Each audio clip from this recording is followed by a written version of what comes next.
আসসালামু আলাইকুম। চট্টগ্রাম থেকে আজকে আসতেছিলাম ঢাকা অভিমুখী মহানগর এক্সপ্রেস দিয়ে।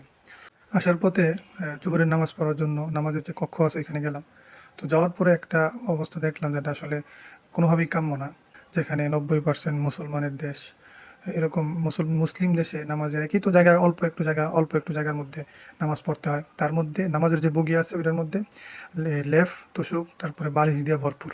অল্প একটু জায়গা এক সাইডে আছে। তার মধ্যে বলতেছে, "ভাই তাড়াতাড়ি নামাজ পড়ে বের হন, এটা লাগাই দিব।" এরকম একটা অবস্থা। মহানগর এক্সপ্রেসের কথা বলতেছি। তারপরে আপনার নিচের যে কার্পেটটা এত ময়লা, এত বাজে দুর্গন্ধ যে আপনি সেজা দিবেন বমি চলে আসবে।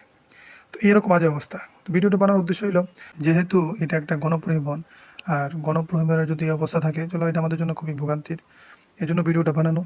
আর ভিডিওটা সোশ্যাল মিডিয়াতে ছাড়ার উদ্দেশ্য হইল কর্তৃপক্ষের নজরে যেন আসে। তারা যদি জিনিসটা দেখে তারা এটা থেকে এটা পরিবর্তন করার চেষ্টা করবে।